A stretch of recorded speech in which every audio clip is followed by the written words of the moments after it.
No, the actual cord. Yeah.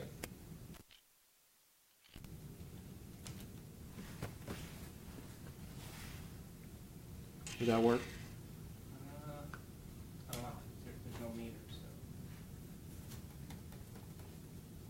Somebody go to our. Fixed, you're good. That we're good? All right. Third time's a charm. Welcome here to the Wichita Police Department Radar Watch, Wednesday, May 2nd. Severe weather is planned to move into the area, so make sure you stay tuned to the weather reports today to make sure you stay safe, especially if you're commuting at the time of that weather. Several items we're going to cover today in our Wichita Police Department Radar Watch. Some of those an update from previous cases. First one's going to be an aggravated assault of a law enforcement officer. I'm also going to talk about an update on the Menards shooting case that occurred 2 evenings ago. Also talk about a silver alert and an update on that silver alert that was issued late last night, and an update on an aggravated battery case of a law enforcement officer with an arrest. Also the arrest occurred yesterday. So quite a few items. So let's get right into it today. Aggravated assault of a law enforcement officer, case number 27657, occurred in the 2600 block of North Parkdale at about 6:15 last night. On Tuesday, May 1st, approximately 6:15, officers were dispatched to check a suicidal person as a residence in the 2600 block of North Parkdale. A 55-year-old female was reporting that her 26-year-old son was under the influence of alcohol and drugs, was making threatening statements, and was also damaging property. To Wichita Police Department, our officers arrived on scene and contacted the male outside of the residence who was armed with a knife and began making threatening statements and fled back into the residence. Several additional officers quickly arrived on scene, and they covered off the residence to provide safety. And an officer that had arrived was able to begin a conversation with the 26-year-old male. Utilizing this communication, time, and distance, officers were able to take the male into custody without incident, use of force, or any injuries. The male was transported to an area hospital for medical treatment and then was booked into jail for aggravated assault of a law enforcement officer and criminal damage to property, DV. Great job by the officers involved in this case, utilizing, again, the communication, time, and distance, and being able to resolve the situation with no use of force or injuries. And it's truly an example of the work being done each and every day by your Wichita Police Department. So very good job. Good job in this case. What was the result of that aggravated assault of a Leo, that booking charge? The officers, when they arrived at the home, he was armed with a knife and was making statements at that time, and then fled back into the house. So he didn't actually hurt the officers, though? They were not Right, injured. it was assault, aggravated assault, right. If there was any type of injury, it would be an aggravated battery type charge. So it was an aggravated assault of a law enforcement officer. What was the other charge you mentioned? Criminal damage to property, domestic violence. You said 26? Yes, ma'am. And he was taken first for evaluation. He was taken to an area hospital, yes, for medical treatment, and then was booked into jail after that. And he said this was at a residence? Yes. All right, aggravated battery update on the Menard shooting. Aggravated battery, that case number from the Menard shooting 2 days ago, 27359. Then yesterday afternoon we had the chase that ended in Derby. That was in relation to this case. That case number is 27559. I was on scene and gave information on scene. Regarding the chase involving the suspect vehicle from the Menards aggravated battery case, the driver of the vehicle, who was the only occupant, was identified as a 17-year-old female and was also identified to be the same individual that was pictured in the Menards surveillance video. This female originally was transported with critical injuries, but after arriving at the hospital being treated, she was released and then booked into the juvenile detention facility for aggravated battery, auto theft, and flee and elude. Again, that case number 27559. Investigators have also developed a suspect, the suspect regarding the male in the Menard shooting, who is an 18-year-old male. Officers did locate this male at a residence in the 2600 block of South Minnesota at approximately 5:30 last evening. Officers attempted to stop a light blue Toyota Camry with personalized license plate 1, the number 1, NAM, that's Nancy, Adam, Mary, LLN, Lincoln, Nora. I'll say it again. 1 as in the number 1, N as in Nancy, Adam, Mary, Lincoln, Nora. Personalized tag. When officers attempted to stop the vehicle, the driver, the 18-year-old male suspect, refused to stop, accelerated, and fled from officers. A vehicle pursuit did ensue, but was called off due to excessive speeds and high traffic areas on Kellogg. We are asking for the community's assistance in this case, as we had community assistance yesterday in seeing the suspect vehicle. We are asking if anybody sees this vehicle, this light blue Toyota Camry with a personalized tag, to please call 911 immediately. The suspect is known to carry a weapon and is considered to be armed and dangerous.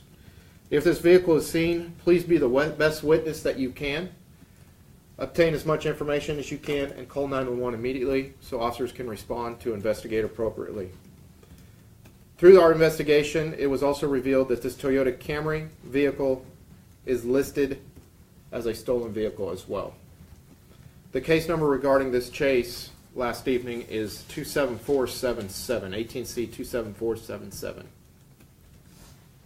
That personalized tag, is that a valid one or not valid personalized tag from Kansas? Let me check. I believe it's a Kansas tag, but let me confirm that. Was the other vehicle, I don't know if this came up, I'm sorry, was that also, did that come out as stolen or not? Yes. Through our investigation, it was determined that that also was a stolen vehicle. The Mercedes? Yes. Yes. That was the one the girl was driving. Correct.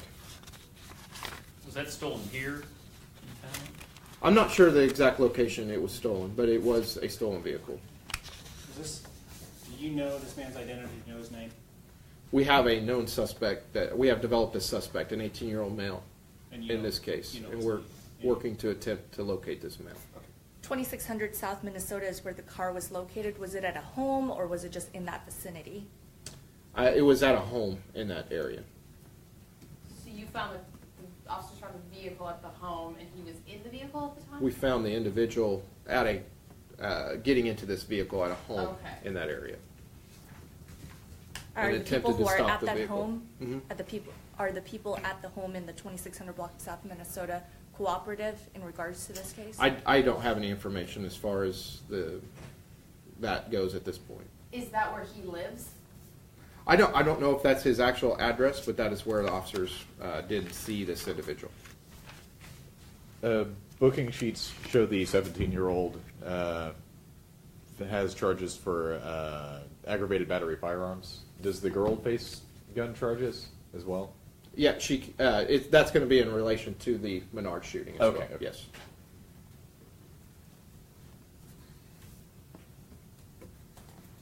Anything else on that? I'm sorry, you said that the aggravated batteries in relation to that? He said that there's an aggravated battery firearms charge, and that will be in relation to the Menard's case. I believe there was an aggravated battery charge in regards to the chase yesterday.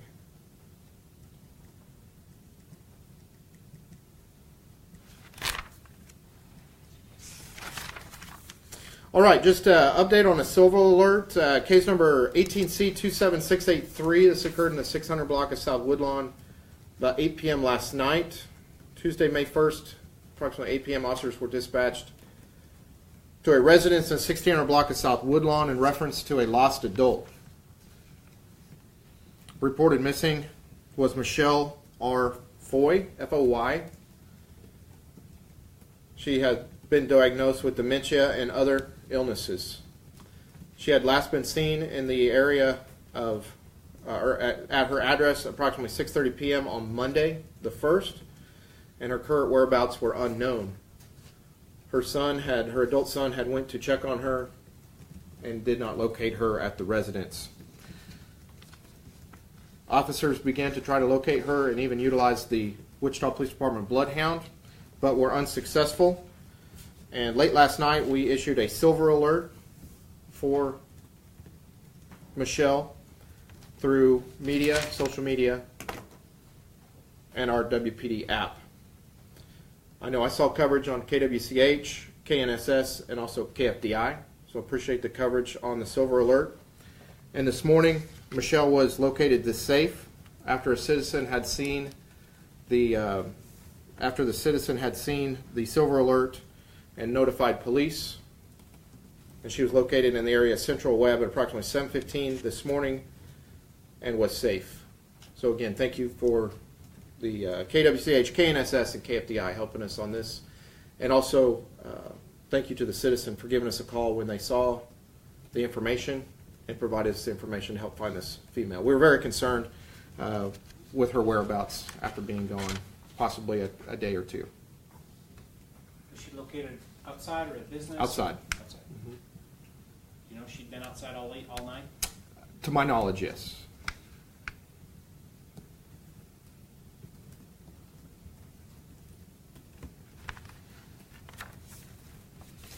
All right, just an update on the aggravated battery of a law enforcement officer that occurred back on April 16th in regards to a stolen automobile.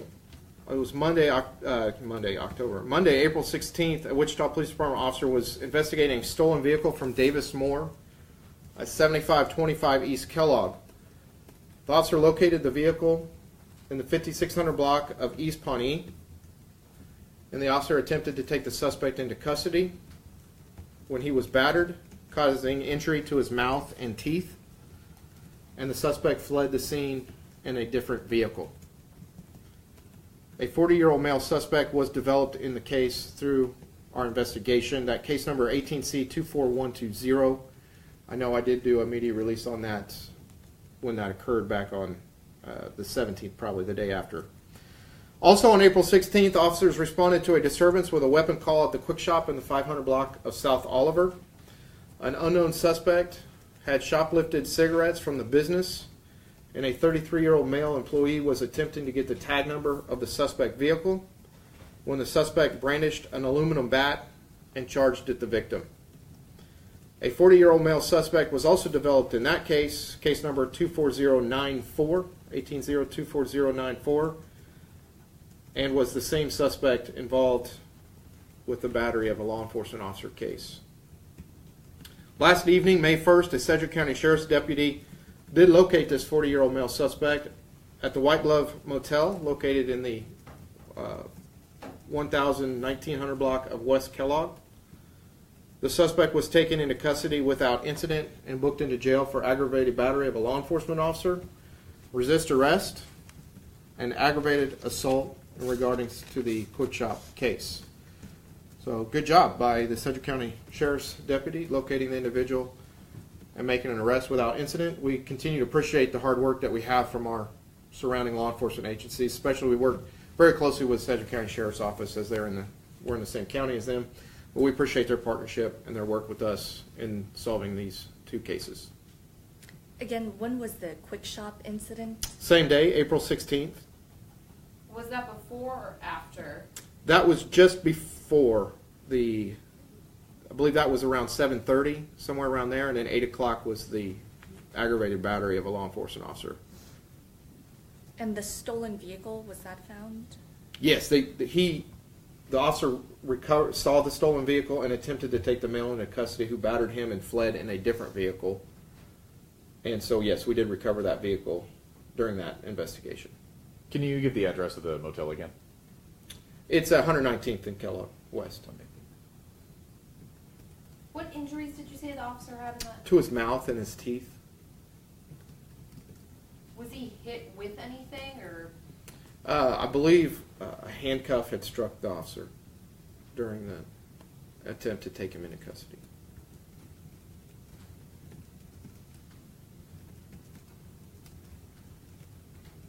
Anything else today?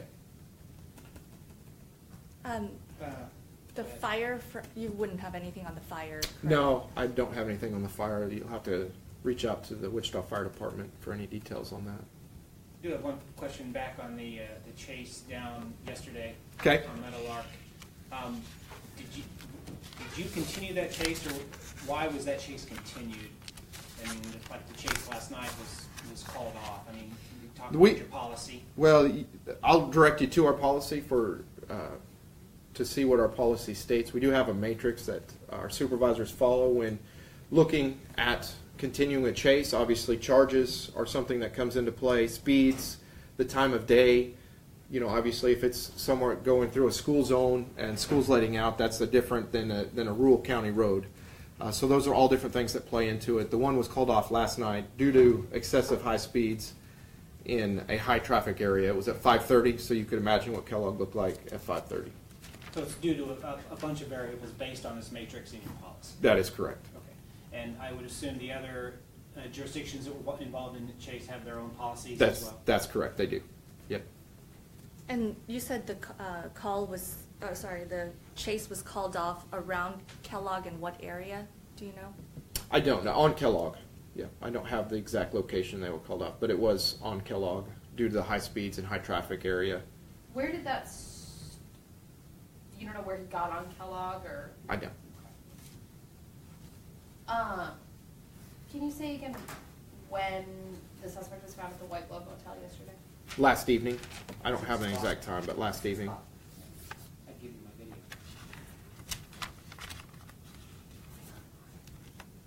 Any other questions? Okay. Jacob? You have a question? I was just going to ask, it was a 40-year-old suspect who was arrested at the White Glove Motel. Yes. Okay. Anything else? All right. Appreciate everybody being here today. Again, severe weather possible, so stay safe out there today, and we'll see you tomorrow.